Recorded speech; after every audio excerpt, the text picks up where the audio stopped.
Galatiens. Chapitre 4. Or, aussi longtemps que l'héritier est enfant, je dis qu'il ne diffère en rien d'un esclave, quoiqu'il soit le maître de tout. Mais il est sous des tuteurs, et des administrateurs, jusqu'au temps marqué par le Père.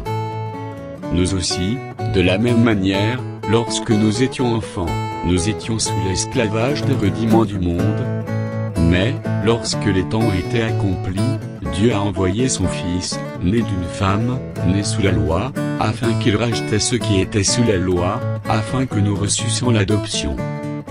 Et parce que vous êtes fils, Dieu a envoyé dans nos cœurs l'esprit de son Fils, lequel crie, Abba, Père. Ainsi tu n'es plus esclave, mais fils, et si tu es fils, tu es aussi héritier par la grâce de Dieu. Autrefois, ne connaissant pas Dieu, vous serviez des dieux qui ne le sont pas de leur nature.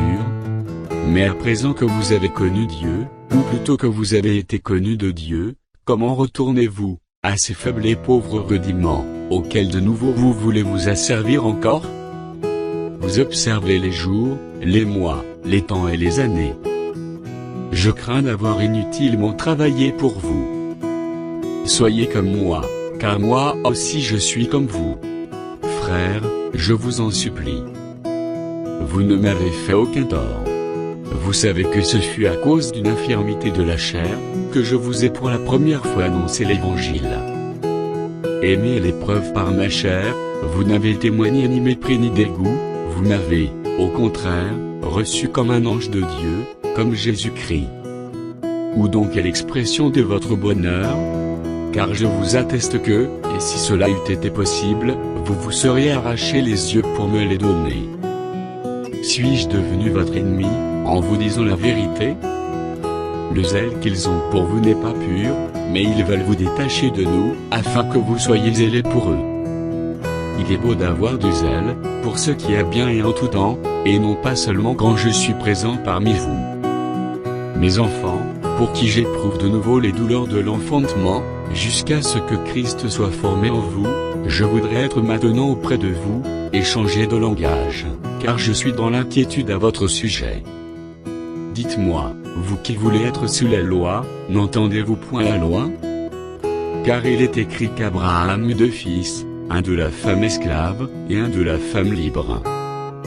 Mais celui de l'esclave, naquit selon la chair, et celui de la femme libre, naquit en vertu de la promesse.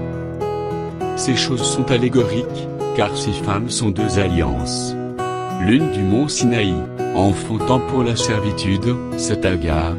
Car Agar, c'est le mont Sinaï en Arabie, et elle correspond à la Jérusalem actuelle, qui est dans la servitude avec ses enfants. Mais la Jérusalem d'en haut est libre, c'est notre mère. Car il est écrit, réjouis-toi, stérile, toi qui n'enfantes point.